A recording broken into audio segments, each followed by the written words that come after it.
La entrevista con Raúl Valladares. El esperado primer informe preliminar de la ministra de Finanzas sobre la situación con que el nuevo gobierno recibió las finanzas del Estado y la debacle de la Empresa Nacional de Energía Eléctrica confirma la expresión de catástrofe que la presidenta Xiomara Castro de Zelaya utilizó en su discurso de toma de posesión el 27 de enero pasado, además de ofrecer una veintena de propuestas para enfrentar la situación, entre estos un tope salarial para altos funcionarios, revisión de fideicomisos y la venta del avión presidencial. Lo descrito ayer en Casa de Gobierno muestra la calamidad y captación de los entes públicos que fueron saqueados para formular el presupuesto falso, corrupto y sin dinero para pagar las planillas, describió la ministra de Finanzas, Rixi Moncada. Este presupuesto de 308.000 millones de lempiras, equivalentes a más de 12.000 millones de dólares, fue aprobado en diciembre y es fuente de corrupción porque manipuló cifras e incluyó programas y proyectos sin estudios ni financiamiento. Fue elaborado de manera impúdica y descarada, con conocimiento de que a partir del 27 de enero iniciaba la nueva administración que requería de su propio presupuesto para el desarrollo de su propio proyecto, por el cual votó el pueblo, aseveró la ex consejera del Consejo Nacional Electoral. De estos recursos, unos 2.200 millones están en fideicomiso y la Tesorería General de la República no puede hacer uso de ellos, prosiguió. La situación es tan delicada que el miércoles ingresaron a la caja del Estado 9 millones de lempiras, pero los requerimientos solo para pagar salarios ronda en 140 millones en educación y 40 millones en salud.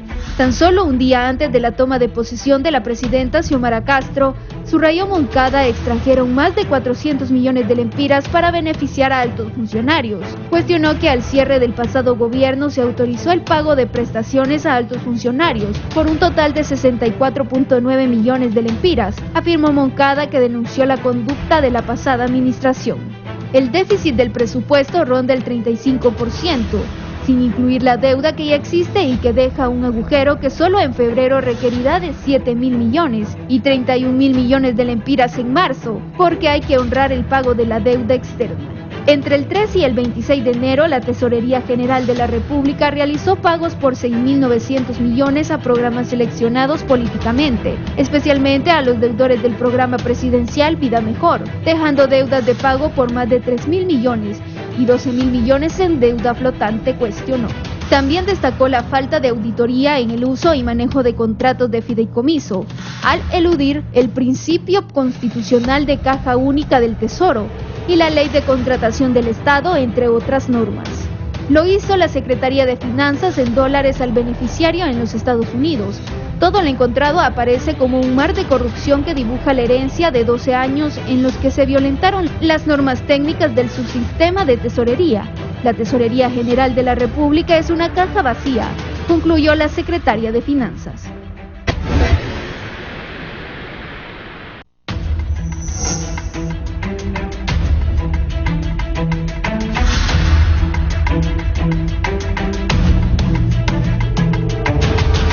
Buenos días, gracias por estar en la entrevista de Canal 11 y Radiovisión Honduras. Tengo dos distinguidos invitados. Ayer la ministra de Finanzas, Rixi Moncada, dijo cómo está la situación económica del país, cuál es la realidad. Y tengo dos especialistas en eso. Está conmigo don Pedro Barquero, que es ministro de Desarrollo Económico. Ministro, buenos días. Buenos días, Raúl, un gusto saludarte y un gusto saludar al pueblo hondureño a través de Canal 11 y un gusto saludar también a mi amigo José Luis Moncada. Don José Luis Moncada, expresidente de la Comisión Nacional de Banco y Seguro, un economista y analista del país reconocido. Bienvenido. Raúl, buenos días. Para mí es un placer estar esta mañana en su programa, acompañado con Pedro, que guardo una relación de amistad y laboral en el pasado muy productiva, muy eficiente. Y creo que hacer un análisis de la presentación que hizo la ministra de una manera clara, transparente y tal vez ampliar un poco más el mensaje de la ministra puede ayudar un poco a la población a que se concientice de cuál es la realidad del país. Sí, ¿por dónde comenzar ante la dimensión de lo descrito ayer por Rixi Moncada, ministra de Finanzas, Pedro? Mira, primero tenemos que estar...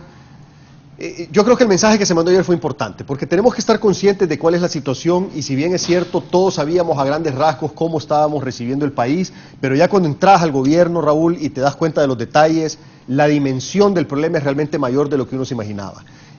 Todos sabíamos que el Estado de Derecho se estaba deteriorando, que estábamos en una narcodictadura, que el Estado estaba siendo utilizado para poder facilitar las operaciones de narcotráfico, también para los actos de corrupción, para dilapidar las finanzas públicas, pero ya cuando estás adentro y te das cuenta de los detalles y de cómo hacían cada una de las cosas, realmente que te sorprende, aún habiendo tenido mucha información disponible previo a estar dentro del gobierno. Entonces ayer básicamente lo que hicimos como gabinete económico fueron dos cosas.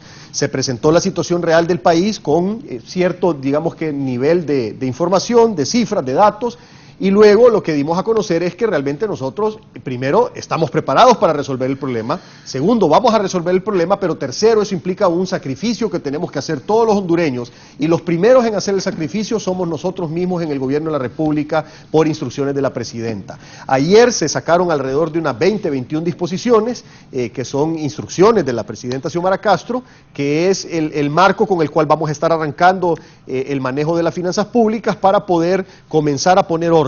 Y antes, Raúl, de irle a pedir sacrificio a otros sectores, el primer sacrificado es el mismo gobierno de la República, para que después nadie vaya a decir que nosotros no nos estamos sacrificando. José Luis. Bueno, mire, Raúl y Pedro, a mí me pareció interesante la presentación. Agradezco a la ministra de Finanzas, Rixi Moncada, que me haya invitado para poder escuchar a viva voz, pues, cuál es el diagnóstico de lo que encontraron. Muchas de las cosas no son nuevas, simple y sencillamente yo creo que ella profundizó en una realidad estructural, que fue lo que aconteció en los 8 años de gobierno del expresidente Hernández, y realmente sorprende algunas cosas como el mal manejo de la caja única, ¿verdad? Por un principio general, y no solo para el Estado, también mismo para la empresa privada, el manejar el concepto de caja única significa buena administración, significa transparencia, significa eficiencia y realmente conocer los números como corresponden. Lamentablemente, y lo digo como un conocedor de la materia, utilizaron los fideicomisos y las alianzas públicas privadas. Y quiero decirles que estas dos herramientas no son malas, son constituidas efectivamente para poder acompañar políticas públicas y privadas con una mayor eficiencia, con una mayor efectividad. Entonces aclaro eso porque no quisiera que se descalificara los fideicomisos ni las alianzas públicas privadas, que de una u otra manera en otros países han tenido resultados positivos. Pero aquí fue lo contrario. El Estado tomó recursos, los pasó a estos fideicomisos, los pasó a estas alianzas públicas privadas, que eran más plata pública que privada, pero con administración privada, que para mí no tiene ningún sentido, y lo que le hizo es debilitar la caja del Estado y generar expectativas de temas que no tuvieron los mejores resultados y que se prestó para manejos en actos de corrupción. Al ver la segunda parte y cuando los 21 puntos que presentan hablan de que van a revisar los fideicomisos y lo que es las alianzas públicas-privadas, yo espero que lo hagan a corto plazo, a profundidad, con auditorías forenses, y que digan claramente quiénes tuvieron ese beneficio, quiénes manipularon esa figura para utilización que no era la que el país y el gobierno esperaba. De manera que aquí, más allá de denunciar, también hay un seguimiento si existieron delitos, porque si no la impunidad sigue, y esto no es lo que el pueblo hondureño quiere. Yo creo que debemos marcar ejemplos más allá de señalar, y en base al marco legal y no en una persecución política, poner ante los tribunales a quienes realmente utilizaron esos recursos en forma equívoca, se prestaron a corrupción y demás. Yo creo que la ministra fue clara. Hay algunos temas que todavía a mí me quedan, quisiera tener más información. De principio creo que sí fueron claros en algunos de los aspectos. Me gustaría conocer a corto plazo cuál es la reformulación del presupuesto que se va a presentar, como lo menciona ahí en los 21 puntos, y el tema particular de la energía, que es un tema que la población hondureña estaba demandando conocer más, qué era lo que el Estado va a hacer sobre una problemática transversal que nos afecta individualmente, familiarmente, comercial, industrialmente, y que nos resta competitividad a nivel regional. Ya se dieron unos puntos en el sentido de que la ENE es un bien público, eso ya lo sabíamos, simplemente se estaba trasladando algunas operaciones al sector privado sin buenos resultados, sin buenos números. Y la revisión del contrato de la EH, un tema que se viene hablando desde el año pasado, hay que tener un poco cuidado con los aspectos legales y las consecuencias que este puede tener. El tema de revisión de los contratos de generadores, hay más de 94 contratos. Honduras cambió su matriz energética y pasó mucho, un 64% a renovables, a solar, a todo lo que es eólica, pero el precio de la energía, en vez de ir bajando, se incrementó. Así que ese es un tema que yo espero que a corto plazo tengamos una propuesta. No esperemos un resultado rápido en el tema de energía. El tema de subsidiar y exonerar de pago a cierto lado de la población y pasarle esto a un sector, a otro sector comercial e industrial, se tiene que revisar, porque esto puede tener un regreso, es decir, usted puede ya no pagar energía, pero si le está pasando eso al que genera producción de alimentos, le va a trasladar el precio a los alimentos. Entonces ya no va a pagar energía, pero va a tener que pagar productos alimenticios un poco o servicios un poco más caros. Entonces ahí hay que buscar un equilibrio. Entendemos la problemática, entendemos que subsanar un tema que trae años, porque yo siento que en los 12 años del Partido Nacionalista la política energética fue vacía, es decir, fue mucha bulla y pocas nueces, ¿verdad? Porque no hubieron resultados. Entonces, querer retomar esto no va a ser fácil. Yo daría un compás de espera a esos 21 puntos, esperemos ver una evaluación en 3 meses, cómo van avanzando, y realmente que los sectores productivos, económicos y sociales aporten al gobierno en las soluciones. Que el gobierno tiene que tener un sacrificio, lo tiene que hacer y lo tiene que demostrar, pero igualmente los diferentes sectores, porque este barco no solo está con funcionarios del gobierno, está con todos los hondureños, y si se hunde, nos hundimos todos. Usted viene de la empresa privada, Pedro. Hágame su análisis de las cifras que dio Rixi. ¿Qué hizo el gobierno nacionalista esos 12 años?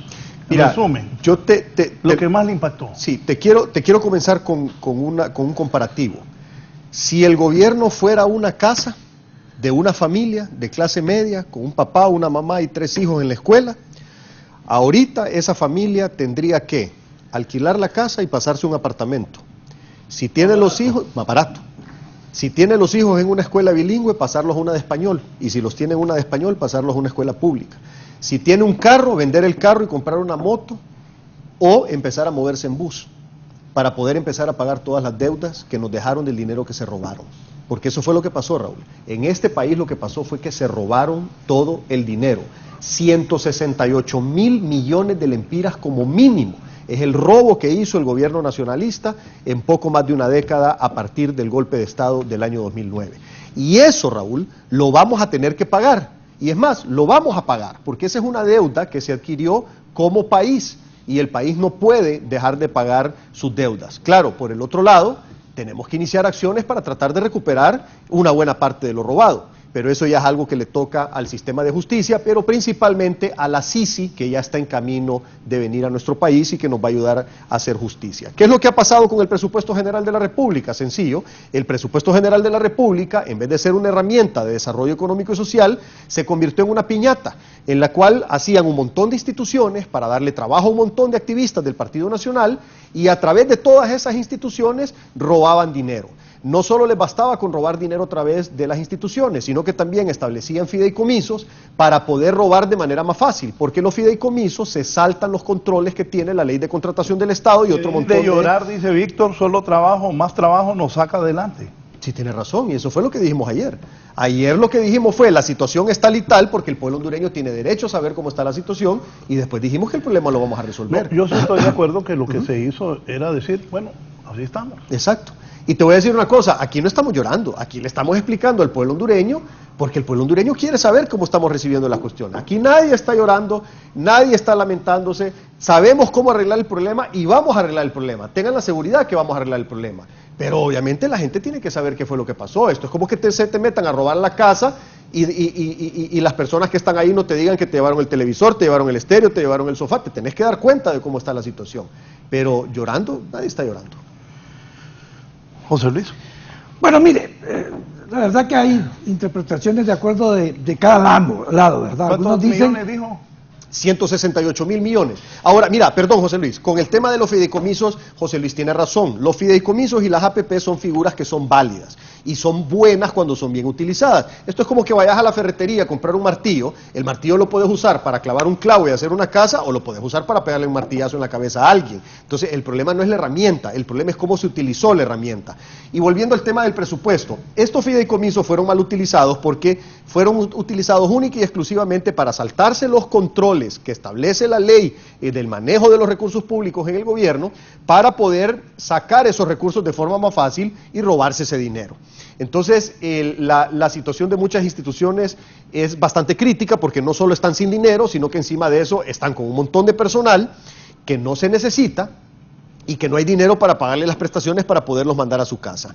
Pero nuevamente el equipo del gobierno que ha seleccionado la presidenta Xiomara Castro está más que capacitado para poder resolver estos problemas, pero obviamente va a tomar tiempo. La solución de estos problemas no es de un día para otro. Este es un problema que se vino acumulando a lo largo de muchísimos años y ya sabemos qué vamos a hacer, pero no se va a resolver los problemas del país en el cortísimo plazo. Hay cosas que se van a resolver en el corto plazo, otras cosas en el mediano y otras cosas en el largo plazo. Mire, Raúl, yo le decía que la apreciación de cada una de las personas sobre lo acontecido ayer depende de dónde viene y de dónde está. Entonces ahí vamos a tener diferentes discursos. Una gente va a decir que drama, que lloradera, que esto, que el otro, que eso ya lo sabíamos, que es un discurso político, y otra gente va a decir, bueno, están profundizando en muchas cosas que ya sabíamos, ¿verdad?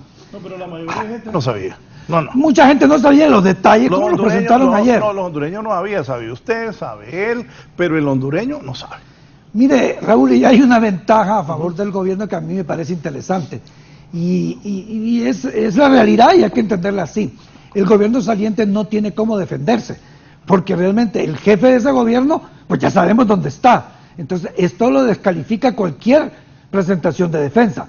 Pero esto que no sea necesariamente la manera que vamos a ver el tema. Yo creo que esto hay que tomarlo ahora con la seriedad del caso. Ya escuchamos más profundización de qué fue lo que se encontró, escuchamos una parte de las soluciones y esperamos que esas soluciones se pongan en práctica. Y ojalá que el equipo de la presidenta, que siento yo que tiene capacidad con algunos de los miembros que ha tenido experiencia, unos nuevos, he encontrado mucha gente joven graduada con academia, que eso es interesante. Tal vez no tendrá la experiencia, pero ojalá que la agarre rápido, porque sí necesitamos tener un equipo que pueda responder a una inquietud de la mayoría de los hondureños, porque todos estamos en situaciones difíciles, todos los sectores, arriba, medio, bajo, todos estamos, y con una complicación que se destapó ayer también, como es la guerra Ucrania y Rusia, que va a tener unos impactos externos que de una u otra manera a corto plazo nos van a afectar en algunos indicadores de la economía. Solo el petróleo subió a 102.45 el día de ayer. Entonces, en ese aspecto vamos a tener una cadena de ese efecto y otros consecuencias. Tal vez tenemos algunas oportunidades, porque a veces cuando hay estas situaciones globales se presentan oportunidades y ojalá que las podamos visibilizar, pero sobre todo aprovechar. Yo siento que, y lo dije en los medios de comunicación y hoy en la mañana en la radio, esta es la primera parte.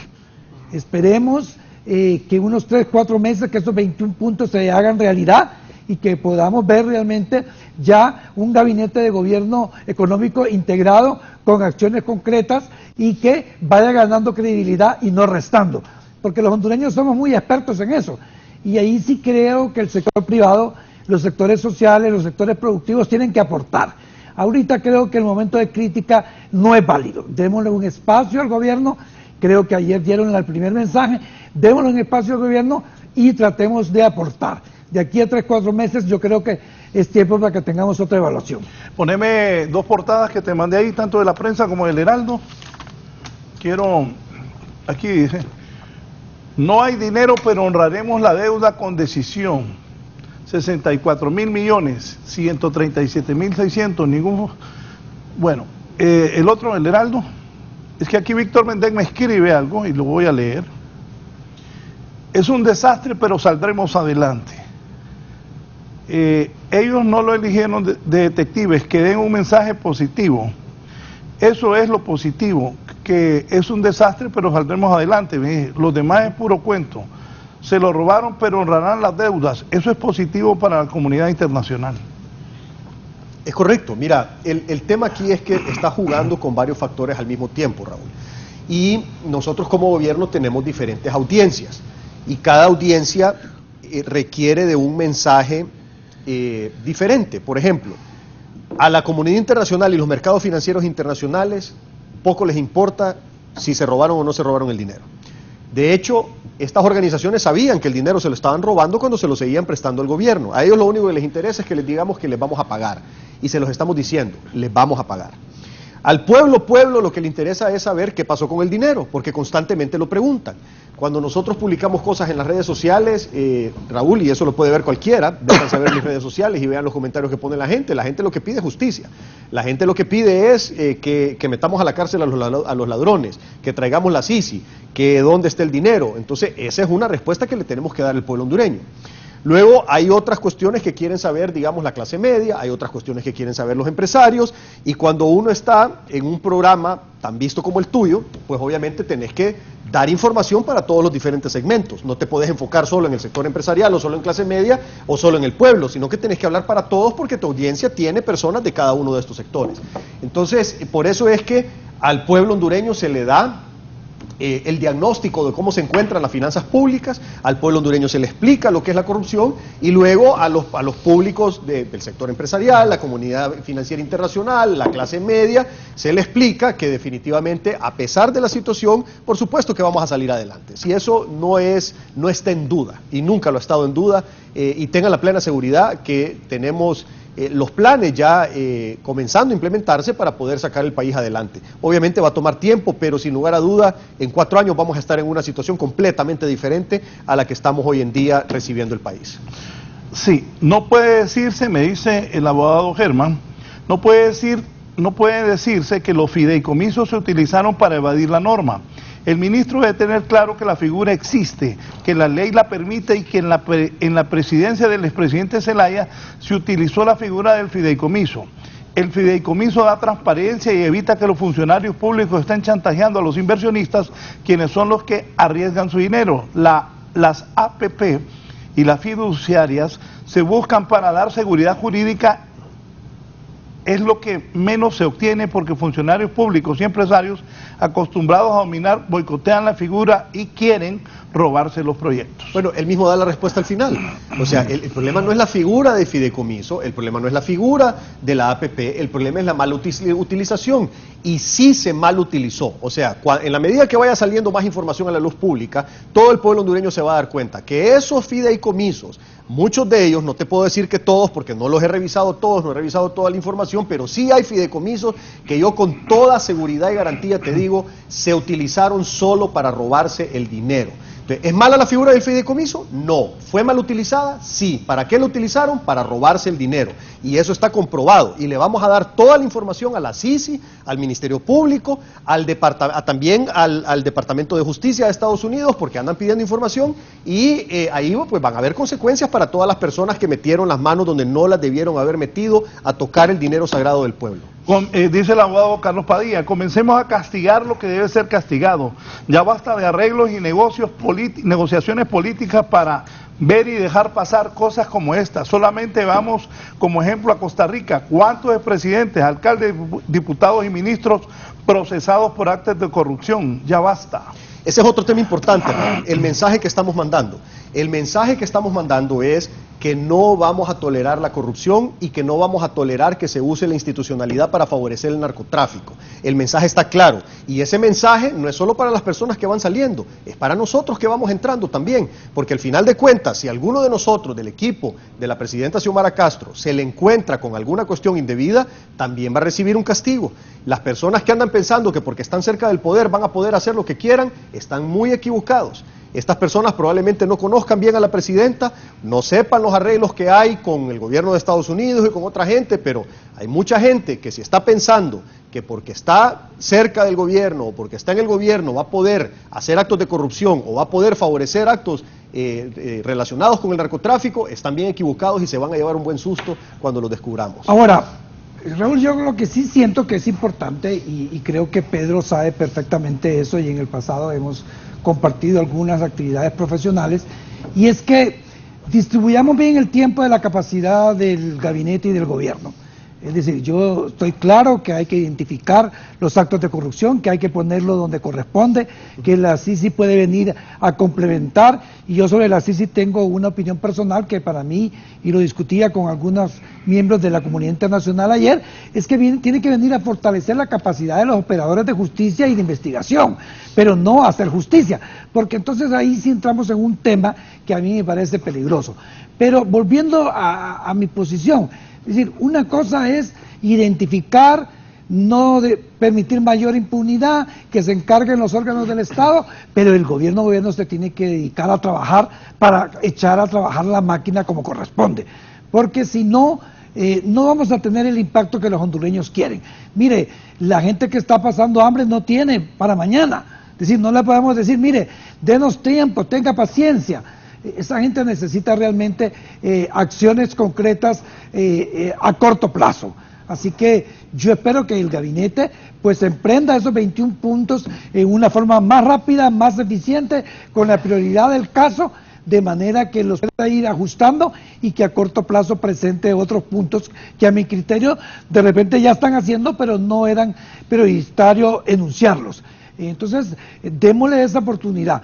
Y quisiera que el sector privado, de donde venimos tanto Pedro como su servidor, apostemos a apoyar, a crear ideas, a acompañar propósitos, de manera que todos puedan aportar y que seamos críticos constructivos en lo que corresponde, en una forma objetiva, en una forma profesional, de manera que no mal ni aludido, porque esta es la situación.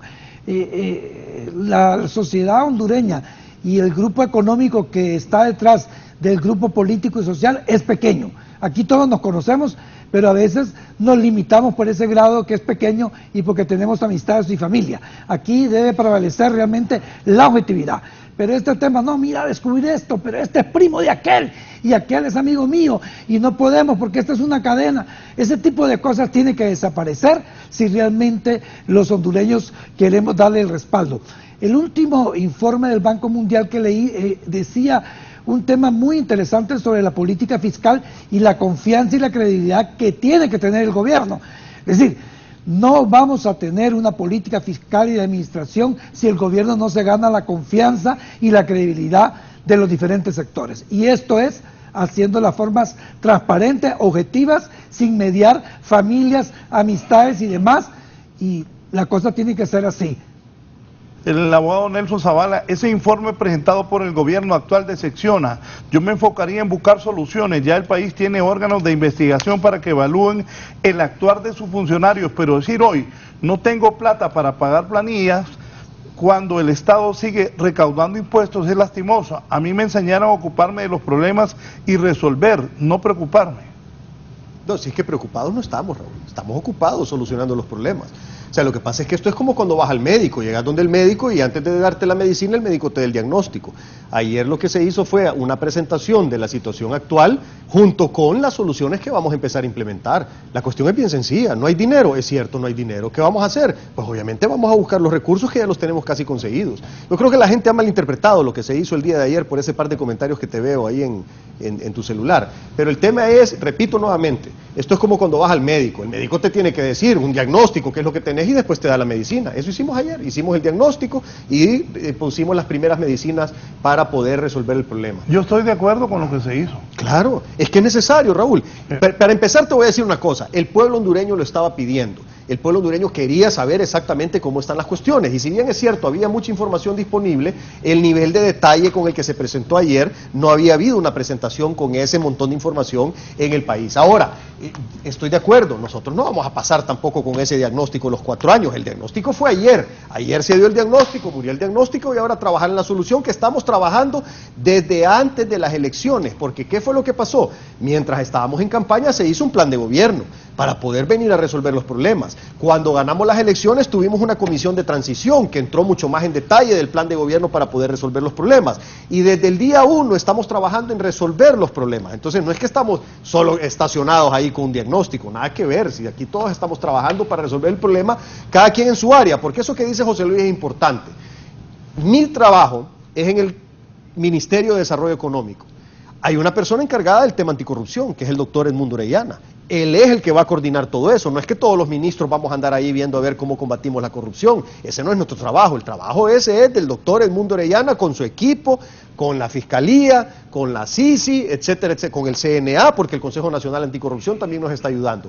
Después, el ministro de Salud, su trabajo va a ser, obviamente le va a pasar la información de todos los actos de corrupción que encontró en el ministerio a los encargados, pero él se va a encargar de resolver el problema de salud. El ministro de Medio Ambiente se va a encargar de resolver los problemas de su ministerio, y así cada uno va a estar enfocado en su área. En el área económica específicamente, ¿qué necesitamos? Son varias cosas.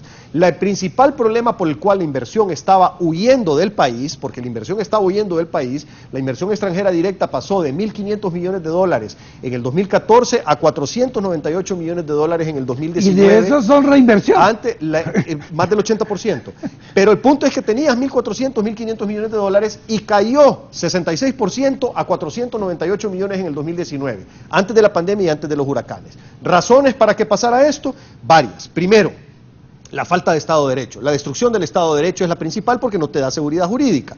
Segundo, la corrupción. Tercero, los nexos con el narcotráfico. Y cuarto, la estructura fiscal, que era una estructura fiscal que estaba ahogando lo que era el desarrollo económico del país. Entonces, ¿qué estamos haciendo en esos elementos? Bueno, primero, la corrupción, ya estamos mandando los mensajes claros que no se va a tolerar, que se va a combatir y que se va a prevenir. Ya se mandó a pedir la CICI con Naciones Unidas, ya la representante de Naciones Unidas nos ha dicho que prácticamente tiene los fondos conseguidos, o sea que rápido vamos a arrancar con eso. Tenemos convenios, varias instituciones ya con el Consejo Nacional Anticorrupción que nos van a llegar a hacer las auditorías y la implementación de controles para que nosotros nos podamos dedicar a lo que nosotros nos tenemos que dedicar, y eso entonces nos va a servir para combatir y prevenir la corrupción. El otro elemento, nexos con el narcotráfico. Ya tenés al expresidente preso, a punto de ser enviado a Estados Unidos en los próximos 90, 120 días, y con eso estás mandando el mensaje también que se está eliminando los nexos con el narcotráfico desde el gobierno de la República. Y estás eliminando 2 de las 4 razones principales por las cuales no venía la inversión. Estado de Derecho. Ya se está fortaleciendo el Estado de Derecho con solo el hecho de empezar a poner personas que quieren trabajar por el bien del país y no para poder enriquecerse. Y se van a hacer algunos cambios de leyes para asegurarnos que se respete la institucionalidad y que se hagan las cosas bien en base a derecho, para que eso le dé la seguridad, la tranquilidad y la seguridad jurídica a todos los empresarios que quieren venir a invertir capital a nuestro país, ya sean nacionales o extranjeros.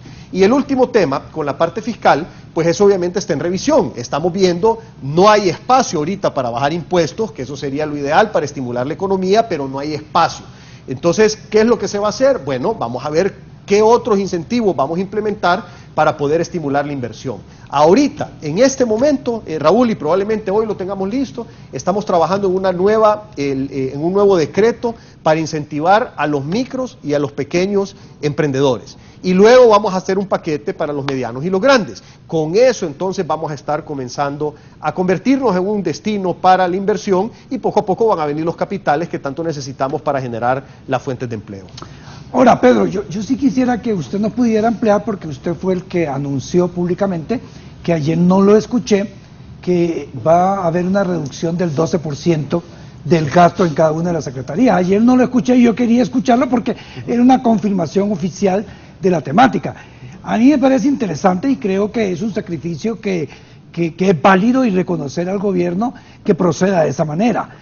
Ojalá que esa reducción vaya para algunos rubros que no son estratégicos para la función específica que tiene cada secretaría, porque usted no le puede reducir un 12% a temas vitales de medicina, de salud, claro, ¿me explico? O de educación, que en el tema de educación yo quiero que se pueda reformular el presupuesto en temas de lo que es la innovación digital en la educación, que va más allá de lo que es infraestructura de nuevas escuelas y demás. Entonces, ayer no escuché eso, no sé si es que van a ampliar un poco más en qué consiste cuando presenten la reformulación del presupuesto, donde se tiene que ver reducción sustantiva del gasto y meternos a una infraestructura productiva, una infraestructura social con algunas prioridades que realmente tenga impacto.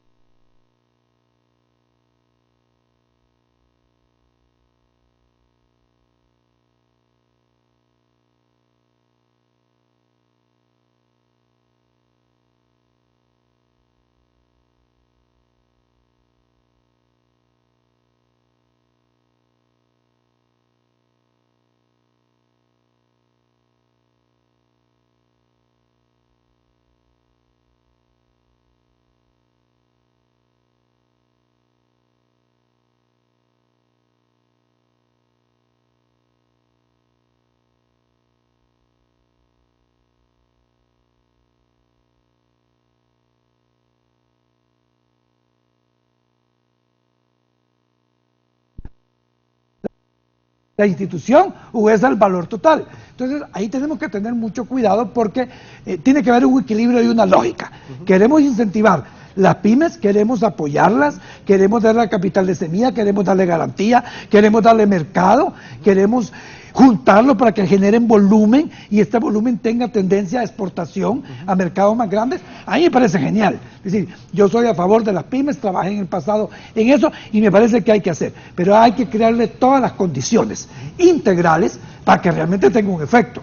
Pero yo no le puedo dar por acá y quitarle por allá, porque entonces ahí vamos a tener un nudo que no vamos a poder resolver. Entonces los mensajes tienen que ser más claros en ese sentido y más propositivos, ¿verdad?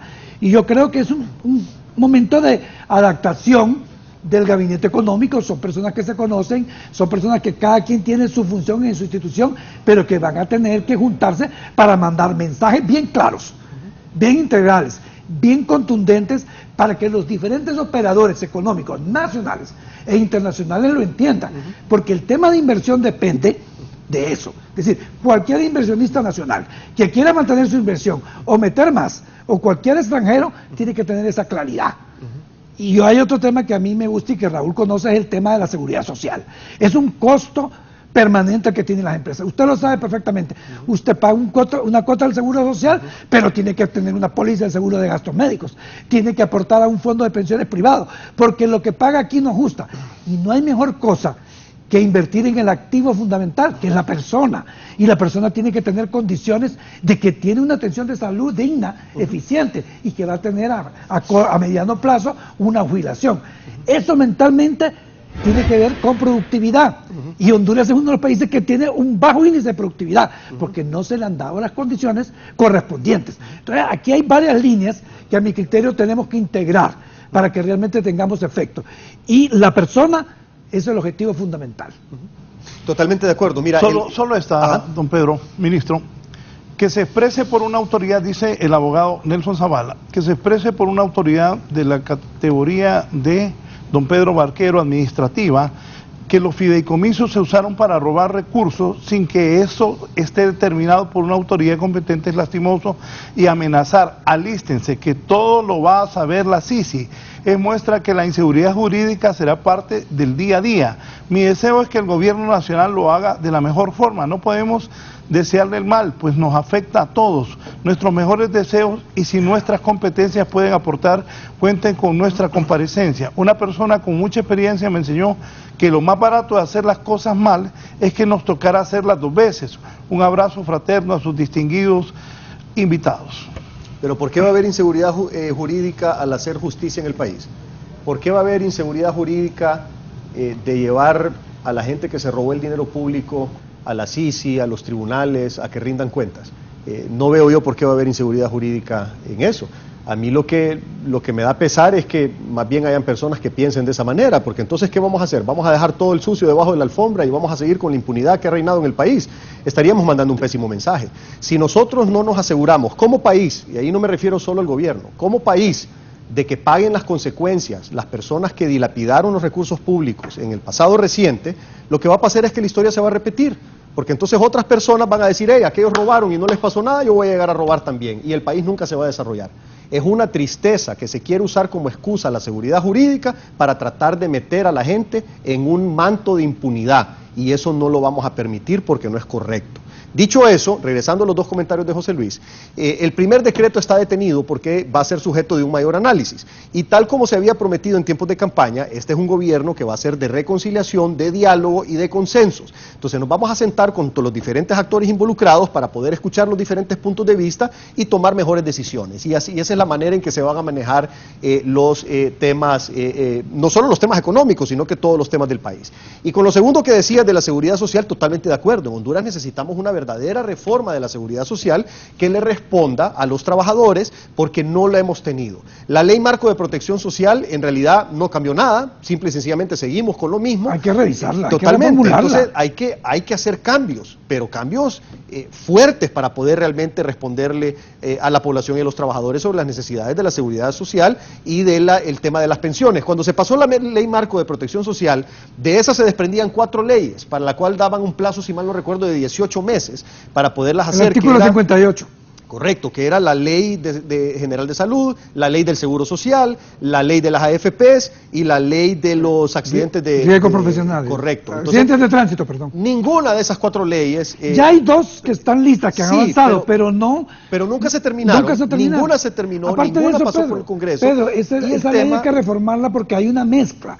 Una cosa es protección social, sí, que la paga el Estado, y otra es seguridad social, que es un régimen de aporte particular. Entonces ahí mezclaron 2 temas, sí, que a mi parecer, y se lo dije al consultor argentino, no procede. La ley de protección social tiene que ver con los programas que tiene el gobierno, que es CEDIS el que lo maneja, y el programa y el plan de seguridad social es los que están aportando, el régimen contributivo de patrono y trabajador, aportando para la salud y aportando para su jubilación. Entonces, son 2 cosas separadas que las mezclaron porque querían sacar dinero de uno para el otro. Recordemos que esa fue la intención y eso estancó toda esta problemática. Yo escuchaba al doctor Mateus hablando que va a hacer estos hospitales, que va a hacer acá. Yo le diría al doctor Mateus, que gozo de la amistad de él, hemos trabajado juntos, que primero tiene que trabajar en una ley del Sistema Nacional de Salud, donde se quede claro cuáles son los servicios del Ministerio de Salud, del Seguro Social, y construir una red a nivel nacional de atención médica, contando con la oferta privada, como lo ha hecho todo el mundo, pero donde universalice usted la salud. Pero el tema no solo es construir hospitales, es cómo usted le da y a quién, cómo y cuánto a cada individuo salud. Claro. Recordando la demanda. Los que podemos aportar más, lo hacemos. Yo quiero sentir que mi aporte a los impuestos que yo pago tienen un beneficio. Claro. Y que estoy ayudando a ese. Y antes de la construcción de hospitales, José Luis, lo que tenemos que es definir el modelo. ¿Qué modelo vamos a utilizar? En el mundo hay un montón de modelos que podemos usar como ejemplo o como guía para diseñar nuestro propio modelo acá. O sea, ¿qué modelo queremos? El modelo canadiense, el modelo tico, el modelo uruguayo, dominicano, que es muy el bueno. Modelo dominicano, que también es muy bueno. O sea, hay muchos buenos ejemplos en el mundo que podemos aprender de ellos para poder adaptarlos y tropicalizarlos, como dicen, e implementarlos en nuestro país. Y una vez que se define el modelo, entonces comenzar a ver cuáles son las necesidades para poder hacer exitoso ese modelo y ver entonces qué instituciones vamos a necesitar, bajo qué condiciones, cuáles van a ser los aportes del gobierno, de los trabajadores, de los patronos, cuánta infraestructura vas a necesitar. Y antes de pensar, creo yo, aunque yo no soy experto en salud, pero antes de pensar en nuevos hospitales, yo creo que lo primero es reparar lo que tenemos, porque los hospitales que tenemos están semidestruidos. O sea, tú ves la infraestructura de los hospitales, los techos cayéndose, goteras cuando llueve, o sea, es un desastre. Contrario, ahora, hay que hacer todo a la vez. Contrario a centros penitenciarios bien bonitos, enormes. Fíjese que están mejor los presos que los enfermos, ¿verdad? Sí. Igualmente las escuelas. Usted pasa y encuentra escuelas cayéndose y una posta de policía de 3 edificios enorme, bien bonito. Las escuelas cayéndose en los hospitales, porque la prioridad anterior del gobierno fue esa, ¿me explico? Esa es parte, mira, esa es parte de la reformulación del presupuesto general de la República, que nos tenemos que asegurar que los pocos recursos que tenemos vayan a donde realmente lo necesita la población para poder desarrollarse. Recordemos que el objetivo del gobierno es, en resumen, la calidad de vida de las personas, generar las condiciones para que las personas puedan desarrollar su propio potencial. Para eso entonces se les tiene que dar salud, educación y las condiciones mínimas básicas para que ellos puedan entonces estudiar, superarse, encontrar un trabajo. Entonces, una vez que se comience a reformular el presupuesto general de la República, ahí vas a ver un cambio de las prioridades. O sea, las prioridades tienen que ser educación, salud, el respeto a los derechos humanos, el cuidado del medio ambiente y todo eso. Ahora, para poderle hacer frente a los gastos sociales, se tiene que tener una economía fuerte, robusta, creciendo, para que se vayan generando empleos y que se tenga la suficiente recaudación tributaria para hacerle frente a los temas sociales. El hecho de quererse enfocar en temas sociales no quiere decir un descuido de la economía. Todo lo contrario, quiere decir que la economía es prioridad número 1 para poder tener los recursos que necesitas para desarrollar los programas sociales que se quieren implementar desde el gobierno de la República. Aquí el gerente del ENEM está escribiendo, es Jesús Mejía. Raúl, buenos días. Me pregunto cómo piensan luchar contra la corrupción y la impunidad si han puesto un Congreso ilegal a la fuerza. Han nombrado ministros sin el debido permiso de un Congreso legalmente establecido. Ya se le olvidó a Pedro el carretillazo y la distribución del dinero. Y para ponerle una cereza al pastel hacen un pacto de impunidad para su administración a través del legislativo, del ENE, que ojalá la auditen, ya que es inaceptable cómo la dejaron caer, solo burradas, dijeron, hablando de energía solar sin saber que es energía variable y que no hay suficientes fuentes de generación firme que puedan dar los servicios complementarios para que ésta sea estable en el SIN, dice Jesús Mejía, el gerente del ENE. No tengo ningún comentario. Mira, el tema del presupuesto general de la ¿Por qué me República... queda viendo así? ¿Por qué me está viendo así? Porque yo sabía que Pedro le iba a decir eso. Es decir, él sabe que Jesús lo quiere provocar. Exacto. ¿Me explico? Entonces, yo no voy a caer en conozco ese a Pedro, yo Exacto. conozco a Pedro, nos conocemos bien, y yo sabía que Pedro no le iba a contestar, como yo Pero tampoco que- le voy a opinar. Pero si yo no le leo a Jesús, Raúl, ¿qué No, papá? está bueno que lo leas, pero no perdamos tiempo con esas cosas. Mira, hay cosas más importantes que platicar. Y también... Él puede denunciar lo que quiera. Es que Así no, es. que Ey, él fue autoridad. Te voy a decir, fue gerente del ENE. yo estoy claro, mira, y a mí me encanta la libertad de expresión y yo no tengo ningún problema con las críticas. O sea, yo estoy abierto a recibir y críticas. te digo la verdad, a mí me gusta eso tuyo. Yo ayer lo hablé con el expresidente Zelaya, tu forma de ser me parece bien. A mí me parece bien. No, te agradezco. Sí. Entonces, mira, pero el tema es que... Y de mí le dijo algo. No, es que está- Tengo que preguntar, Pero mira, que lo el quiere tema, mucho, ¿eh? el tema es el siguiente. O sea, yo prefiero aprovechar este valioso tiempo con tu gran audiencia en los temas importantes del país. Entonces, volviendo al tema del presupuesto general de la República. El presupuesto se tiene que convertir en una verdadera herramienta para desarrollo económico y social de Honduras. Entonces, que eso no ha estado sucediendo en los últimos años. Entonces, ¿qué hay que hacer? Mira, hay que sembrar a corto plazo, a mediano plazo y a largo plazo. La educación es importante, pero vos empezás a sembrar hoy en educación y hasta dentro de algunos años vas a empezar a cosechar eso. ¿Cuál es el problema que tenemos nosotros en el país? Que como no hemos educado a nuestra gente en el pasado, hoy entonces son destino de inversiones que no están al nivel de lo que nos gustaría tener. ¿Qué es lo que pasa en otras partes del mundo? En otras partes del mundo donde tienen poblaciones con mayor nivel de educación, te reciben inversiones de empresas que llegan a desarrollar software, de empresas que empiezan a desarrollar, que son empresas que invierten capitales más grandes y que pagan mejores sueldos. Pero como aquí no tenemos suficientes ingenieros en programación, entonces lo que nos viene es, de acuerdo a lo que tenemos, mano de obra. Y eso entonces lo que hace es que tengamos un montón de empresas que lo que vienen a buscar es mano de obra barata para hacer actividades físicas repetitivas. Entonces, gracias a Dios que vienen, porque si no, pues no tuviéramos nada. Pero tenemos que cambiar eso. ¿Cómo se cambia eso? Con la educación. Tenemos que empezar a tener más carreras técnicas y más personas graduadas de esas carreras técnicas. Tenemos que tener más universitarios también para poder empezar a ser destino de otras inversiones. Yo la vez pasada, Raúl, estando aquí en el programa, te comentaba lo que había pasado en Costa Rica hace alrededor de unos 25 años. Llegó una empresa que se llama Intel a hacer una inversión de $1.000 millones en Costa Rica. $1.000 millones hace Que 25 lo llevó años. el presidente Figueres, el Correcto. que quiere reelegirse. Correcto. Pero el tema es, José Luis y Raúl, que $1.000 millones en aquel tiempo era un montón de plata. O sea, pocas veces en el mundo se escuchaban inversiones de $1.000 millones. Ya hoy escuchás en el mundo inversiones de $10.000 millones, $20.000 millones. Pero en aquel momento era un boom a nivel mundial una inversión de $1.000 millones. ¿Por qué llegaron a invertir Intel $1.000 millones a Costa Rica para hacer chips? Pues porque habían suficientes ingenieros en computación, programadores, ingenieros eléctricos, ingenieros en electrónica para poder tener la mano de obra que se necesitaba para eso. Y en Honduras, ¿qué estábamos haciendo?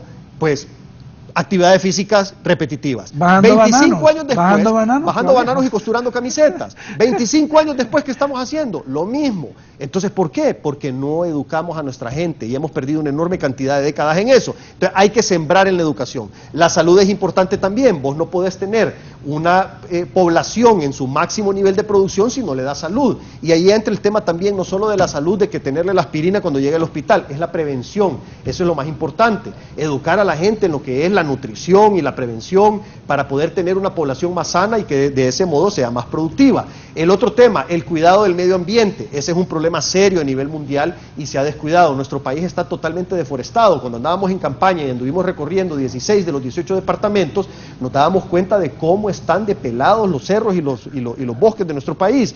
Eso no solo hay que hacerlo por cuidar el medio ambiente y para cuidar las futuras generaciones, sino porque también es negocio. La mayor parte del turismo que recibe Costa Rica es precisamente por el ecoturismo, porque la gente llega, porque Costa Rica tiene la fama de que cuida sus bosques, de que tiene muchos árboles, de que tiene buenos ríos, etcétera, etcétera, etcétera. Entonces, es buen negocio cuidar el medio ambiente y eso también lo tenemos que hacer. Pedro, pero luego fíjese está el tema específico ya de las inversiones. Ahorita hay una gran oportunidad. Ahí José iba a Luis. tocar yo eso. Ahorita hay una gran oportunidad. Estados Unidos, a raíz de la pandemia, se dio cuenta que no puede estar dependiendo tanto de China. La mayoría de las importaciones de Estados Unidos, de productos intermedios y productos terminados, vienen de China. Cuando la pandemia, China cerró, literalmente se cerró China, se cerraron todas las fábricas, se cerraron las fronteras y Estados Unidos se quedó desabastecido.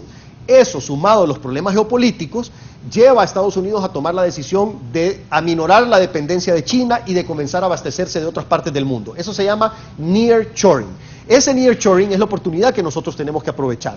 Si nosotros traemos esas inversiones a nuestro país, vamos a poder generar mucho empleo. ¿Y qué quiere esta gente? Sencillo, seguridad jurídica y condiciones tributarias fiscales adecuadas para poder hacer rentable su operación. ¿Qué es lo que necesitamos nosotros? Empleo para nuestros conciudadanos. Ahí hay un match perfecto. Ya estamos hablando con las autoridades de Estados Unidos para que nos ayuden a traer parte de esas inversiones a nuestro país, y ellos están anuentes a ayudarnos porque es del interés de ellos que nosotros podamos desarrollar ahora, la Pedro, economía. Solo aquí, bueno, Emilio Hasbun les pregunta, buenos días Raúl, pregúntele a don Pedro Barquero cuáles son las medidas inmediatas que van a implementar con la ENE y si van a renegociar los contratos leoninos con los generadores de energía. Sí se van a renegociar. Mira, ayer se platicó un poco de eso. La ENE lo que necesita es que reduzcas las pérdidas técnicas y no técnicas. Las pérdidas técnicas se reducen invirtiendo en distribución y transmisión. Las pérdidas no técnicas es robo de energía. Ahí lo que se va a empezar a hacer es cortarle la energía al que no paga. Principalmente esos grandes consumidores que tienen muchísimo tiempo de estarle robando la energía al ENE y no pagando. No solo se les va a cortar, sino que se les va a cobrar también lo que se debe. Ahí entonces se comienza a reducir las pérdidas técnicas y no técnicas. El otro tema también es el tema de refinanciar la deuda del ENE. La ENE tiene deuda de más de 70.000 millones de lempiras y parte de esa deuda está con tasas muy altas en plazos muy cortos. Entonces hay que refinanciar esa deuda. Y el tema de reducir las pérdidas técnicas y no técnicas, eso te va a ayudar también a ir saneando las finanzas del ENE, porque hoy por hoy está perdiendo a ritmo de 8.500 millones de lempiras anuales. Por eso tiene una pérdida acumulada de más de 75.000 millones de lempiras. Entonces, al reducir las pérdidas técnicas y no técnicas, reducís el sangrado y comenzás a sanear las finanzas. El refinanciamiento también te ayuda a sanear las finanzas. Ahora la tarifa. Reducir las pérdidas técnicas y no técnicas, Raúl, no te modifica la tarifa, porque la tarifa tiene un candado que es que no le podés pasar más allá del 15% de las pérdidas técnicas y no técnicas. Entonces, como las pérdidas técnicas y no técnicas ahorita, según los expertos, están arriba de 30 y pico %, al ir bajando de 30 y pico a 15, a pesar de que vas a sanear las finanzas del ENE, no te va a dar una mejor tarifa porque la tarifa no contempla eso queda en las pérdidas del ENE. Entonces, la única manera de mejorar las tarifas es renegociando esos contratos con los generadores para bajar el costo promedio de compra de energía y trasladárselo entonces al consumidor final, sea una casa, sea una persona o sea una empresa. En resumen y entre muchos otros detalles, pero digamos que esto es lo principal para poder comenzar a resolver el problema del ENE. No hay presupuesto para pagar salarios en marzo y abril. Ahora, Pedro, yo lo que sí quiero que tengamos una claridad en el tema de la energía y su precio, ¿verdad? Tenemos que tener a corto plazo una solución que realmente nos genere. En el tema de inversión yo le quiero hacer una consulta puntual, porque es una preocupación que he tenido, porque se han acercado algunos inversionistas, porque yo los conozco y dicen, mira, invertir en Honduras es muy complicado a pesar que tiene condiciones, ¿verdad? El tema, se va a crear una institucionalidad seria, fuerte, independiente, que maneje una política de atracción de inversión, porque actualmente usted tiene un consejo de inversiones donde están inversionistas hondureños en esa mesa, y entonces dice, bueno, que viene una inversión de tal producto, pero es que, hombre, mi primo tiene una fábrica de eso, si permito que se venga, voy a joder al primo, dice. Entonces, no, mire, aquí no se puede. Entonces, vamos a tener un CINDE como Costa Rica, vamos a tener un ProChile como Chile, técnicamente trabajando. Mire, hay una historia que a mí me parece interesante. El expresidente Hernández fue a Italia y le montaron una reunión con 40 empresarios italianos de primer nivel. El líder de estos se gastó casi 300.000 euros en una reunión. Le digo, señor, mire, queremos ir a Honduras. Le hicieron una presentación de 4 filminas y entonces él les dijo, llámenme este teléfono y ahí yo le puedo responder. Los italianos se reunieron y dijeron, bueno, mandemos una lista de lo que queremos y todo lo demás. Pasaron 6 años y nunca le contestaron. Qué barbaridad. Entonces uno le pregunta, ¿qué es lo que está pasando? Yo tengo amigos inversionistas de Belga y Suiza que querían poner una producción de chocolates aquí en Honduras. ¿Por qué? Porque el cacao de Honduras es uno de los mejores. Sí. Y dice, quiero producir chocolate y aquí tienen vacas, aquí hay leche, vamos a hacer una mezcla. Claro. Queremos un mercado centroamericano, pero cuando vienen acá dicen, bueno, pero con este costo de energía yo no puedo venir. La infraestructura ha mejorado, pero no es suficiente y es costosa, que hay que revisar un poco los costos portuarios y demás para poder ser competitivo. La mano de obra Hay, pero no es la calidad que nosotros queremos. Entonces se fueron para otro país. Porque ellos dicen, ¿para qué voy a estar exportando yo desde Bélgica? Si tengo un mercado de 45 en toda Centroamérica, me ubico en uno de los países, produzco, ¿y cuáles son las ventajas? La única ventaja que encontraban en Honduras es el buen cacao. Pero de ahí, nada. Entonces están importando de otro país de Centroamérica el cacao hondureño. Entonces perdimos una oportunidad. Por eso le digo, el Estado tiene que consolidar una política clara de atracción de inversión totalmente independiente, totalmente objetiva y profesional. Usted se sonríe porque sabe de quién le estoy hablando. Entonces, y eso no puede ser. Eso no puede ser. De acuerdo, yo estudié en Chile, yo estudié en Costa Rica, y cuando uno mira esos escenarios y entiende por qué llegan los inversionistas a Costa Rica, porque no hay corrupción, porque eso es corrupción. Así es. No nos engañemos, ¿verdad? Así es. Entonces yo no puedo poner a 3 allá arriba que son empresarios a manejar la política de inversión. Tengo que manejar gente independiente, prueba que realmente haga un diagnóstico de cómo superar obstáculos de condiciones de inversión y se dedique a mercadear. Se vaya a Nueva York, se vaya a Londres, se vaya a Madrid y se presente. Dice, aquí está Honduras abierta, Honduras más para turismo, Honduras más para comercio, pero de alguna manera. Pero si siguen con ese esquema, el núcleo económico y social de Honduras va a seguir circulando alrededor de los mismos. Totalmente y eso no nos va a generar. Totalmente de acuerdo, José Luis. Solo permítanme, tengo que hacer una pausa. Dale. Y luego esto es para Pedro, mi apreciación es que el que deba ser juzgado, adelante. Y si hay condena, deberá ser cumplida. Nadie puede ir en contra de eso. Mi apreciación es que un funcionario no puede ir emitiendo opiniones y condenando las figuras. El decir quién es o no culpable es atribución de una autoridad judicial o administrativa. Esa actitud debemos mejorar. Y aquí me dice otro empresario de San Pedro Sula, es lo que ha dicho Pedro está muy bien. Aunque eso fue el discurso de campaña, ¿qué es lo que se tiene que hacer ahora? La consulta es que han hecho en los primeros 30 días de gobierno. Una pausa y continúo con mis invitados, el ministro de Desarrollo Económico, don Pedro Barquero, y el expresidente de la Comisión de Banco y Seguro, José Luis Moncada.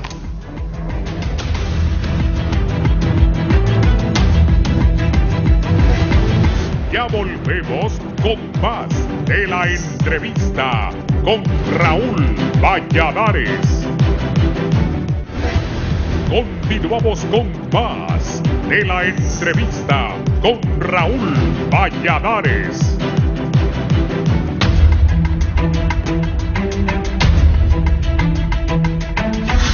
Me dice un empresario de San Pedro Sula que han hecho en los primeros 30 días de gobierno. ¿Qué hacemos para mover la economía en este momento?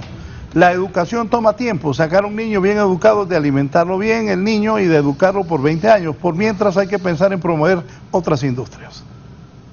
Pedro.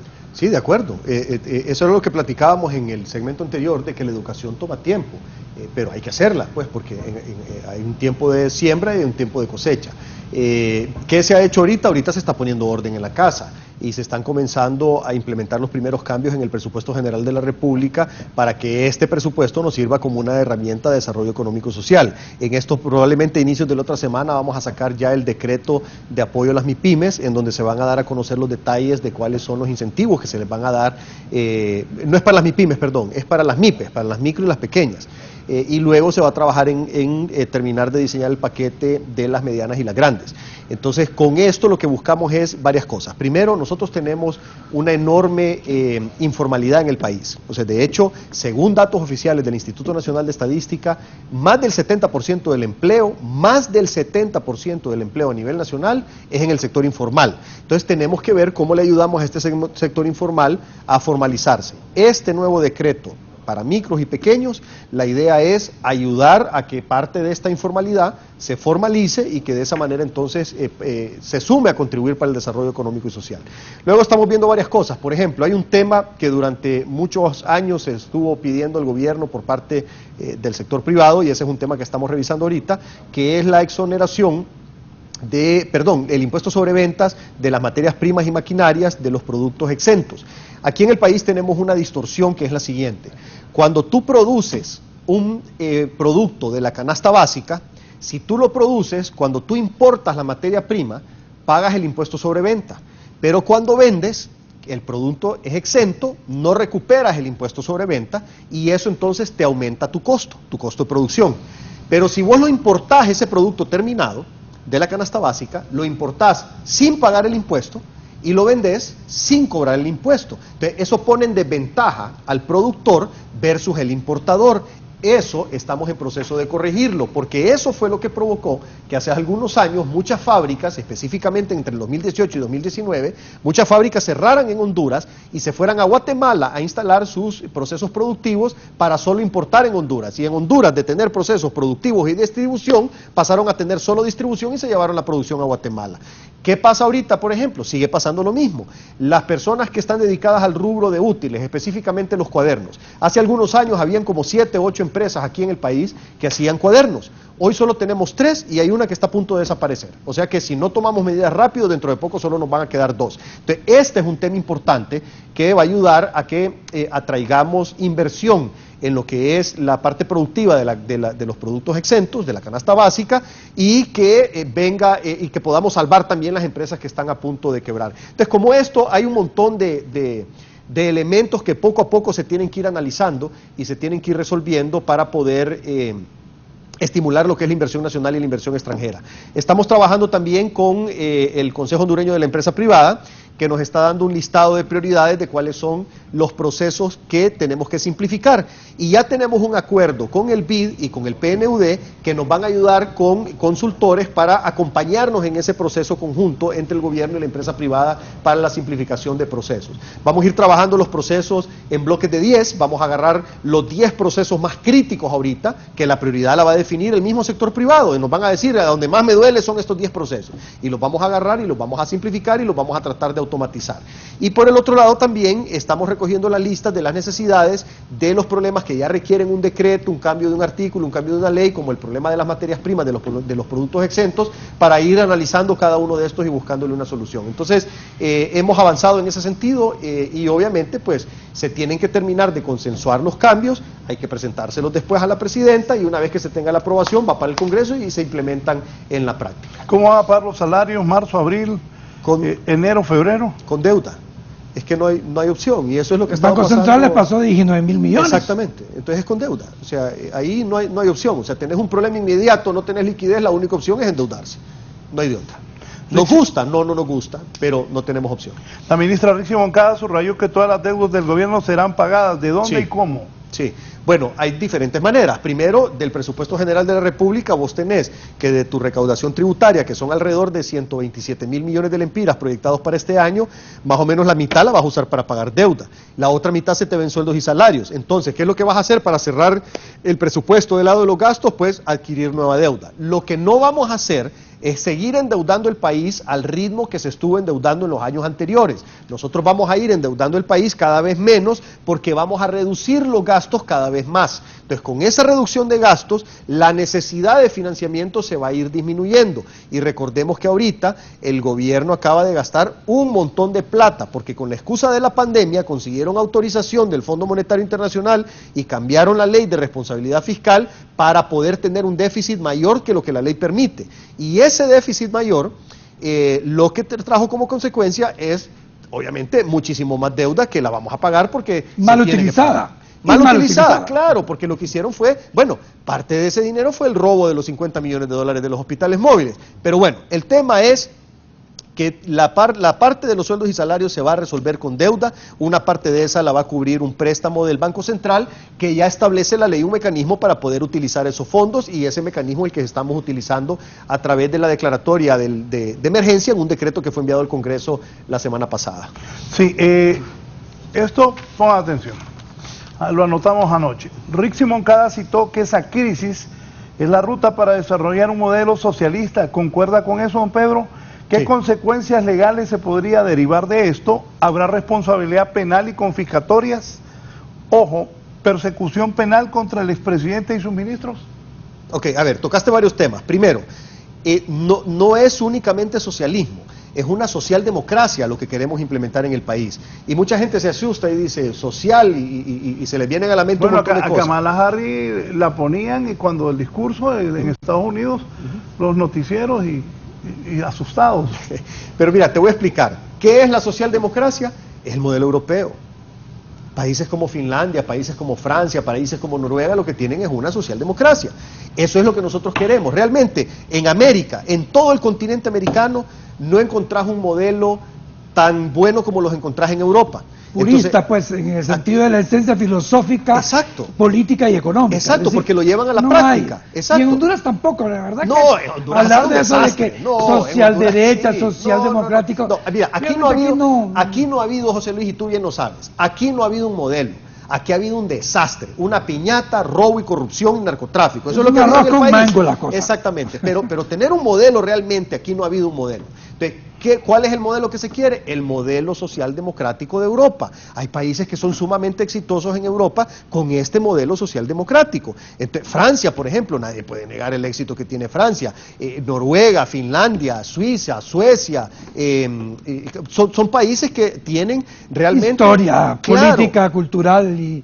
Pero José Luis, después de la Segunda Guerra Mundial son países que quedaron en la ruina, con todo destruido, sin infraestructura, sin hospitales, sin escuelas, sin absolutamente nada, y en unas pocas décadas lograron levantarse con este modelo de socialdemocracia. Y hoy por hoy son los países que son más transparentes, que son menos corruptos y que le dan mejor calidad de vida a sus ciudadanos. Entonces ese es el modelo que tenemos que seguir y obviamente no va a ser de un día para otro, pero tenemos que seguir trabajando. Después, ¿qué más me decías? Porque eran ¿Consecuencias legales que podría derivar esto? Bueno, mira, las consecuencias legales, pues eso lo tienen que determinar los operadores de justicia. Lo que se va a hacer es un esfuerzo serio para combatir la corrupción, se va a trabajar con el CNA, se va a trabajar con la CICI, va a haber un encargado de ese tema que es el doctor Edmundo Orellana, que es la mejor persona para poderte explicar los detalles, pero a modo general yo te puedo decir, por supuesto, el gobierno va a presentar todas las pruebas, todas las evidencias, todos los documentos para que los operadores de justicia se encarguen de hacer su trabajo. Y claro que van a haber consecuencias, tienen que haber consecuencias penales. ¿Y confiscatorias? A ver, responsabilidades penales van a haber. Confiscatorias, hay dos tipos de confiscaciones. Uno es confiscación de bienes a la gente que participó en actos de corrupción, narcotráfico y lavado, por supuesto que va a haber. Y otra cosa es confiscación como las que hay en unos países que confiscan el aparato productivo. Eso no va a haber y hay que hacer la separación.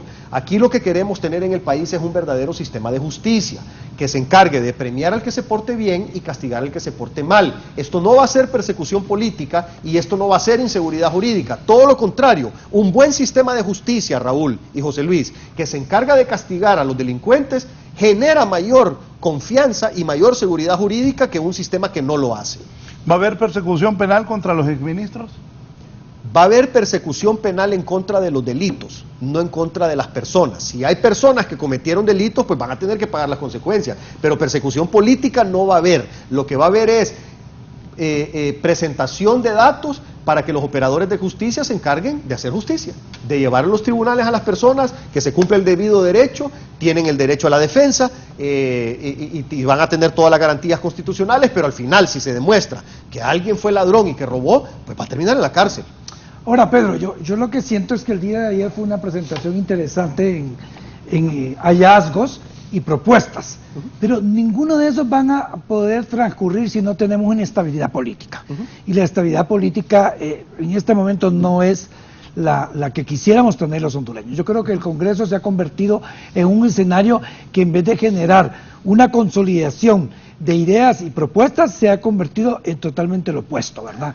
Yo creo que es un tema que hay que trabajarlo, porque indiscutiblemente la moneda tiene dos caras. Un tema es el tema económico y otro es el tema político. Entonces, yo platicaba anoche con un argentino estratega en política y me decía, mira, estuve viendo todo esto, pero también estoy viendo lo que pasa en el Congreso. Es decir, esa inestabilidad, esa falta de tener realmente la condición clara de qué es lo que va a seguir pasando en el Congreso, es muy importante, porque ahí hay un sinsabor del Partido Libre, de Salvador de Honduras y todo lo demás, y todo lo que ha pasado. Donde voy a aprovechar, Raúl, solo hago un aporte como miembro del Partido Liberal, es que nosotros sí queremos una solución. No queremos ni por un lado ni por el otro. Lo que queremos es tener una estabilidad política que pueda hacer un baluarte a esta propuesta económica. Porque caso contrario, dígame usted, cualquier propuesta que el Ejecutivo lleve al Congreso, si no tiene una estabilidad en el Congreso y una claridad, pues hombre, ahí va a haber choque. Y ahí las cosas se van a distorsionar y no vamos a avanzar. Y ahí no pierde la presidenta. No, es el no país. pierde usted, ahí el que pierde es el país. Entonces, yo lo que sugiero es que trabajemos en esa estabilidad política. Porque el argentino me decía, mira, no van a avanzar. No van a avanzar. legitimidad de lo que tiene que tener el Congreso. Mira, sí se va a avanzar. Recordá que la parte gruesa, por así llamarlo, de la crisis del Congreso ya pasó. Tuvimos un momentito que tenías, oíme, una junta directiva reunida en un lugar y otra junta directiva reunida en otro lugar. En ese momento, digamos que estábamos con un serio problema.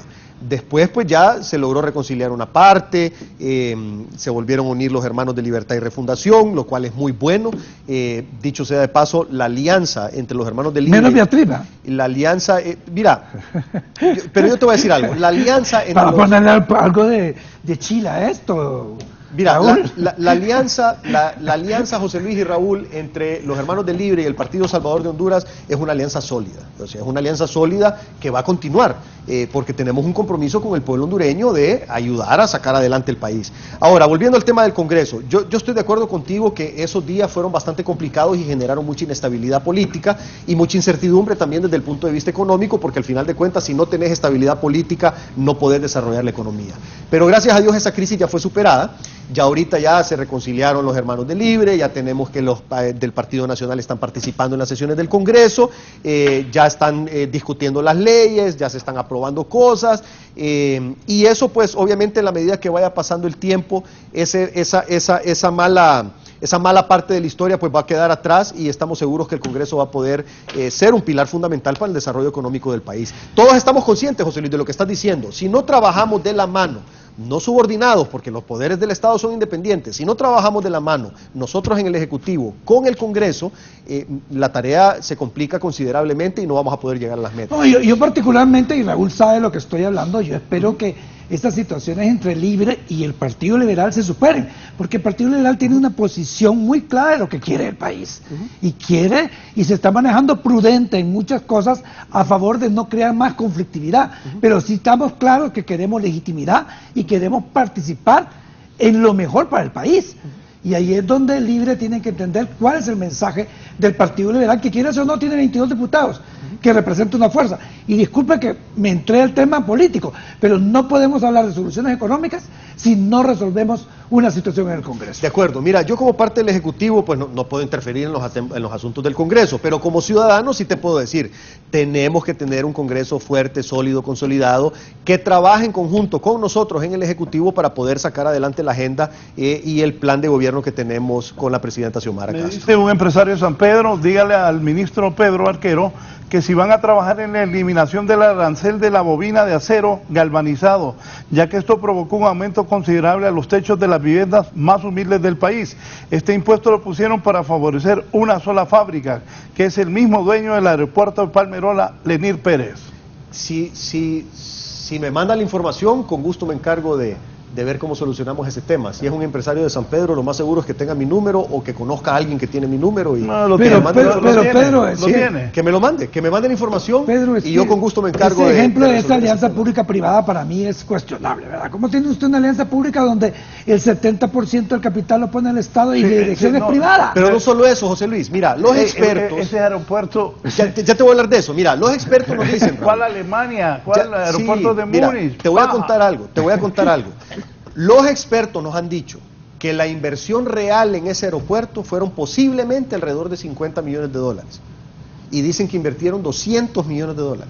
150 millones de dólares más de lo que los expertos dicen que debió haber costado esa obra de infraestructura. Adicionalmente a eso, todas las irregularidades en el proceso. Se saca una licitación con una serie de condiciones, se la gana una empresa, y después en el Congreso cambian todas las condiciones para hacerlo más favorable para el concesionario. Eso obviamente es algo que no es correcto. O sea, debieron haberse apegado a lo que son las condiciones originales, porque si hubieran puesto las condiciones que después modificaron en el Congreso, hubieran participado un montón de empresas. Y posiblemente se lo hubiera ganado alguien más, o tal vez se lo hubiera ganado la misma empresa, pero en un proceso más transparente, más justo y más correcto. Todas esas cosas es parte de lo que ayer se anunció que se va a revisar. Se van a hacer auditorías forenses, y se van a revisar todos estos procesos, para después pasarle todo esto a la CICI, al CNA, al Ministerio Público, para que se encarguen de hacer justicia, mientras nosotros en el Ejecutivo nos dedicamos a trabajar para desarrollar el país. Para finalizar eso del aeropuerto, que de verdad le sacaron el piso a los maestros y lo fueron a meter al aeropuerto. Esa fue otra cosa, Raúl. Cuando estábamos en el periodo de transición, Nosotros... Eso fue increíble. Es que nos engañaron. O sea, llegaron los maestros a decirnos, miren, y así dijeron los maestros, nos quieren robar 100 millones de dólares. A mí me lo fueron a decir. Entonces, bueno, los convocamos a los 3 interventores, que me gustaría, si encontrás archivo, foto de esos 3 personas y los pones ahorita en pantalla con todo y nombre para que el pueblo hondureño sepa quiénes son. Y se reunieron con nosotros enfrente de la Comisión de Transición. Ahí estaba Héctor Manuel, ahí estaba Rebeca, ahí estaba Hugo, ahí estaba Marcio, ahí estaba yo, habían otras personas que no recuerdo quiénes eran, estaban algunos representantes de algunos colegios magisteriales y dijeron, no lo vamos a hacer, lo vamos a dejar para que la decisión la tomen las nuevas autoridades y ponemos eso en suspenso. Y un par de días antes de la toma de posesión, calladitos, sin decir nada, hicieron la operación y prestaron ese montón de dinero poniendo en riesgo las pensiones de los maestros. Es una irresponsabilidad mayúscula. Y de verdad te pido, Raúl, que pongas las fotos de estas personas con los nombres para que el pueblo hondureño sepa quiénes son los que tomaron esa decisión, engañando en aquel momento la Comisión de Transición del Gobierno de la República. A ver si hay tiempo y buscas esas fotos. Raúl, yo quisiera tocar una cosita para que me expliquen esto. Ajá. Varios ministros han platicado conmigo y me han dicho que no pueden despedir a nadie. Y aparte que se pagaron las prestaciones muchos altos funcionarios. Bueno, yo conozco un caso de una muchacha que le pagaron 2,5 millones hoy viernes. La despidieron. La contrataron el martes que viene, otra vez. ¡Qué barbaridad! ¿Cómo van a hacer? No hay, la Cancillería la tienen amarrada que no pueden despedir a nadie. Todos los ministerios no pueden despedir a nadie. Y no han pagado. Yo ayer hablé con un funcionario que trabaja en un consulado, me dice, no me han pagado enero y febrero, me dice. Mira, el problema del presupuesto es un problema bastante serio, o sea, no es cuestión así, o sea, lo que la ministra Moncada dijo ayer, que no hay dinero para pagar las planillas, es cierto, y eso es parte de lo que te dijeron, José Luis, o sea, simple y sencillamente, nosotros no estamos ocultando nada, estamos diciendo la cuestión. Ahí, obviamente, estamos trabajando en la solución, ya se están consiguiendo los recursos y en los próximos días se van a hacer todos los pagos que están atrasados. Pero sí es un problema serio el que tú dices, Raúl, o sea, al final de cuentas, tenemos que hacer varios cambios para los cuales todavía no se tienen los recursos, pero se está trabajando para conseguir los recursos y una vez que los tengamos vamos a poder hacer los cambios. Ahora, con eso del decreto que metieron en diciembre, en la ley del presupuesto, porque el presupuesto general de la República es una ley que se aprueba cada año en el Congreso, lo sanciona el Ejecutivo, se publica en la Gaceta y es ley. Y las disposiciones generales del presupuesto metieron un artículo en el cual le daban derecho a tener prestaciones a unas categorías de funcionarios públicos que antes no tenían. Sí, Eli Omar Figueroa Maradiaga, Mauricio Aguilar Silva y María Teresa López. Lástima que están con mascarilla. Pero bueno, lo que te decía es que estas personas que están ahí en pantalla nos engañaron, no sé cuáles de ellos votaron a favor y cuáles votaron en contra, pero cuando estábamos en el periodo de transición dijeron que no iban a hacer la operación de 100 millones de dólares con las pensiones de los maestros para la concesión de Palmerola. Ahora, pero volviendo al tema del presupuesto, entonces ya se están consiguiendo los recursos, José Luis y Raúl, ya se va a pagar lo que se debe en estos próximos días, las planillas y todo lo demás, pero los cambios de personal se van a ir dando en la medida que avance el tiempo. ¿Y qué es lo que queremos nosotros? Pues tener las personas idóneas en cada una de las posiciones que cumplan con los requisitos que se necesitan para poder hacer su trabajo. Ahora, Pedro, yo quisiera hacer una consulta porque creo que es importante tener una mayor claridad y una definición de el tema de las sedes. A mí me preocupa porque realmente a veces cuando veo esta situación, y volvemos al tema, aquí han desnaturalizado herramientas importantes como los fideicomisos, las APP y las sedes. En cualquier otro país las sedes han tenido resultados, porque el marco legal es darle ciertas condiciones preferenciales, pero no extremas, como fue lo que pasó en Honduras, ¿verdad? Ese es el problema. Y hay abogados que dicen, mire, expulsa de la ley de las sedes esos excesos, pero la ley de las sedes podría seguir, porque indiscutiblemente no vamos a traer inversiones, y ya tenemos 4, 5, 6 sedes, no sé cuántos tenemos, ¿verdad? Y tenemos una situación de una legitimidad de lo que se quiere hacer, que puede tener una consecuencia legal. Es decir, hay varias sedes, yo tengo comunicación con ellos porque de una u otra manera quieren mi opinión y me dicen, mire, nosotros no venimos de un bufete de Comayagüela, nosotros venimos de bufetes de Nueva York, de Chicago, de Londres, y estamos monitoreando todo lo que está el gobierno de Honduras, y pueden derogar las sedes, pero que se preparen, porque tenemos acciones jurídicas. Y ahí es donde nosotros hablamos de la seguridad jurídica y la inversión. Por un lado no podemos venir y decir, venga a invertir en Honduras, y por otro lado le estoy pegando la patada al otro para que se vaya. Entonces, ahí tenemos que tener una congruencia, ¿qué es lo que queremos? Te voy a decir cuál es la congruencia. La congruencia es que en nuestro país tenemos que hacer respetar nuestra Constitución, Yo estoy claro, nuestra soberanía, y pero no las salidas podemos deben de ser permitir, otras, ya voy a caer en esto, pero no podemos permitir, José Luis, que una aberración que hizo la narcodictadura permitan que nos vengan a meter estados dentro de nuestro propio estado. Totalmente de acuerdo. El territorio nacional, José Luis, no se debe vender. Vos podés vender un terreno. Hay una diferencia entre vender territorio y vender terreno. Terreno cualquiera puede comprar. Yo puedo comprar un terreno, pero ese terreno sigue siendo territorio nacional. Lo que hace esta ley es que te permite vender territorio. O sea, una persona que lo compra, ese pedacito ya deja de ser de Honduras. Eso no lo podemos permitir. Y estos inversionistas tienen que entender que nosotros tenemos que hacer respetar nuestra Constitución, nuestra soberanía y nuestro Estado de Derecho. Y parte por eso. Entonces, si ellos lo que quieren realmente son beneficios para su inversión, los pueden tener. Ahí está el régimen RIT, ahí está el régimen Soli, yo estoy claro en eso. Hay un montón de regímenes, Sí. no es el único. Ahora, ¿cuál es el interés de tener un Estado dentro del Estado? Eso no tiene ni pies ni cabeza. Hay un encargado a nivel nacional, nombrado por la presidenta, que es el licenciado Fernando García, que es el que se va a encargar de ese tema y de buscar una solución. La solución tiene que pasar por la eliminación de las sedes, pero a la par se tiene que tomar medidas para evitar los riesgos legales que eso pueda conllevar. Obviamente, este tema, como en muchos otros, nos dejaron el gobierno anterior un montón de problemas que nos tienen con riesgos legales enormes. Entonces, lo que vamos a hacer, lo vamos a hacer con mucho cuidado, muy bien analizado y muy bien estudiado. Pero te reitero, no vamos a permitir que inversionistas nos chantajeen y que nos pongan contra la pared pretendiendo que nosotros les sigamos abriendo las puertas para que respeten la Constitución y la soberanía. Pero yo no creo que sea un chantaje. La verdad es que el inversionista llega y el Estado, el gobierno en ese momento le dice, estas son las condiciones. Usted entra, sí, pero las reglas del juego... También, José Luis, también tienen que tener dos dedos de frente. No, si ellos lo dicen... No hicieron su debida diligencia. Si hubieran hecho la debida diligencia y hubieran contratado buenos abogados, si hubieran dado cuenta que se estaba metiendo algo con alto riesgo. Por el amor de Dios, José Luis, todos los días en los periódicos salía gente diciendo, no queremos esto, no queremos esto, no queremos esto. Pedro, y vienen ellos y que entonces se hacen de la vista gorda. No, ellos están conscientes. No es correcto lo que hicieron. Ellos están Por donde lo veas no es correcto. No, y si realmente tienen buenas intenciones, que renuncien al sistema de las sedes y que se metan una soli. Que así ellos están pueden conscientes de esas situaciones y ellos quieren que se expulse de la ley ciertas cosas que a ellos ni les interesan. Aquí el empresario de San Pedro me manda, ponemos los documentos ahí, que querían beneficiar al dueño del aeropuerto con esto del acero galvanizado.